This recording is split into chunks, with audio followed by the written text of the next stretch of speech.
Dans cette nouvelle vidéo, j'avais envie de vous parler de la dépression et de toutes les formes qu'elle peut prendre. Cela va de la petite déprime à la bipolarité. Bienvenue chez la psychanalyste. Je m'appelle Anne-Angélique, je suis psychanalyste et sophrologue.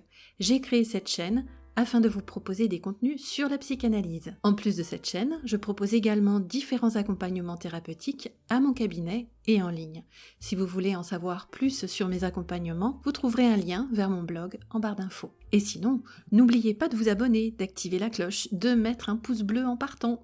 L'algorithme de YouTube adore ça. Une chose importante à savoir et à reconnaître dès à présent, c'est que nous ne sommes pas toutes et tous égaux face aux différentes manifestations de la dépression. Si certaines personnes savent accueillir et accepter un moment de déprime, ici je parle bien de déprime et non de la forme pathologique de la dépression, encore moins de la bipolarité, d'autres vont se noyer dedans et très mal le vivre. Mais commençons par la déprime.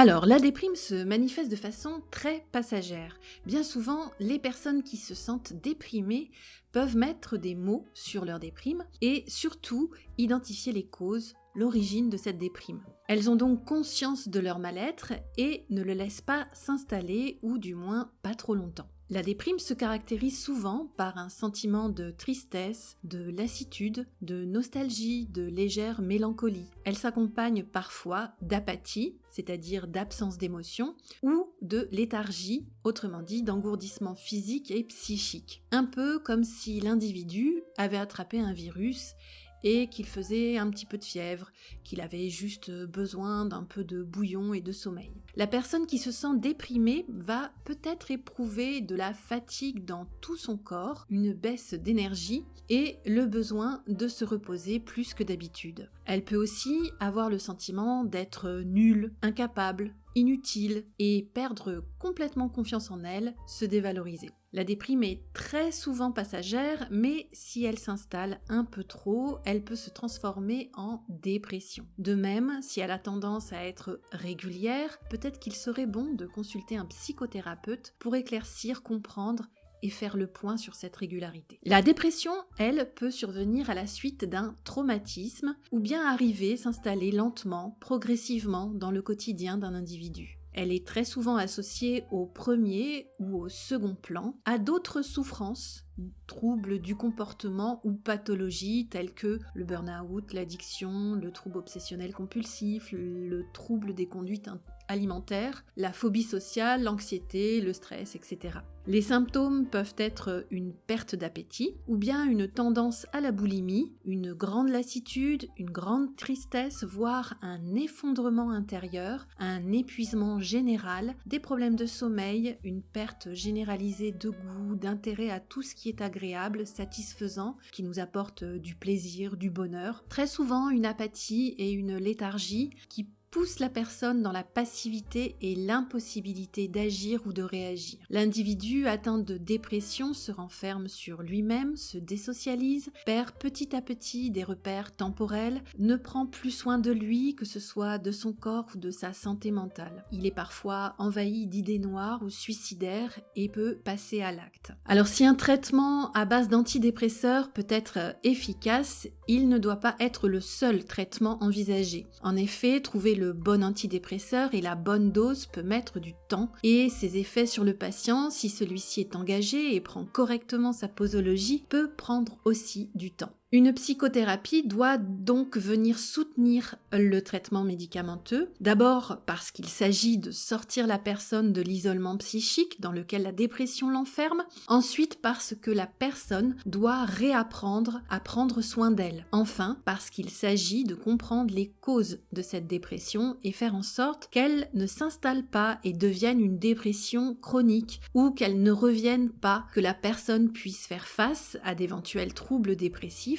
si une situation similaire à celle à l'origine de la dépression se présente à nouveau. Alors les troubles de l'humeur sont souvent associés à la bipolarité sous le nom que vous ne connaissez probablement pas de monopolarité. Donc les cycles sont souvent courts mais réguliers et avec des phases maniaques et des phases dépressives avec une intensité faible ou moyenne. Alors, est-ce qu'on peut parler de psychose ou de structure psychotique pour les personnes souffrant de cyclothymie ou de troubles de l'humeur ? J'ai envie de dire oui et non. Ça dépend vraiment de chaque individu. Il peut y avoir ce qu'on appelle un noyau psychotique chez certains, mais malgré tout, il ne me paraît pas justifié d'en faire une généralité applicable à toute personne souffrant de cyclothymie. Dans tous les cas, il est important pour les personnes souffrant de troubles de l'humeur qu'elles soient accompagnées, tant d'un point de vue psychologique que médical. La prise de thymorégulateurs prescrits par un médecin psychiatre peut leur être particulièrement bénéfique sans que ce soit obligatoire pour autant, ce qui n'est pas le cas pour les bipolaires qui, comme nous allons le voir tout de suite après,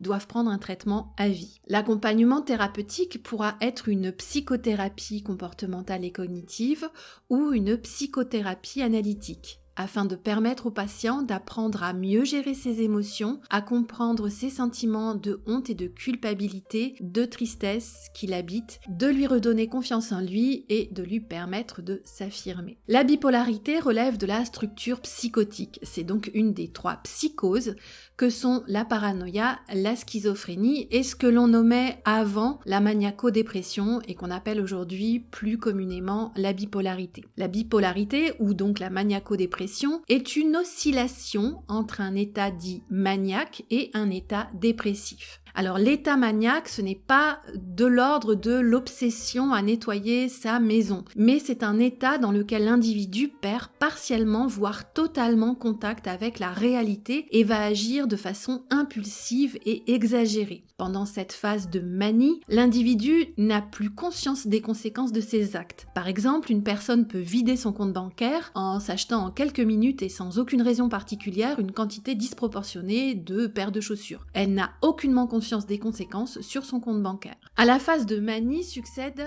la phase dépressive. L'individu tombe peu à peu ou très rapidement dans une dépression plus ou moins profonde qui le pousse à se dévaloriser, à s'isoler, souvent à recourir à certaines addictions comme l'alcool ou la drogue, à se désocialiser, voire à passer à l'acte et à se suicider. La personne vit des angoisses de l'ordre de la honte et de la culpabilité sans savoir pourquoi, sans même les relier à leur épisode maniaque qui a précédé. Alors, on parle de type hypermaniaque quand les phases de manie sont plus importantes que les phases de dépression, de type hypomaniaque quand ce sont les phases de dépression qui sont plus intenses que celles de manie. Enfin, on parle aussi de personnes monopolaires. Ici, les 2 phases ne se manifestent pas de façon intense et font davantage penser à des troubles de l'humeur. Alors pourquoi la bipolarité est-elle plus difficile à diagnostiquer et à gérer? Alors à diagnostiquer parce que c'est le nombre, la régularité et l'intensité des phases qui donnent l'indice qu'il s'agit peut-être de bipolarité et aussi quel type de bipolarité. Elle peut être très facilement confondue avec une dépression unique et il y a une forme de déni aussi de l'entourage qui s'érige contre le diagnostic. À gérer aussi parce qu'une fois le diagnostic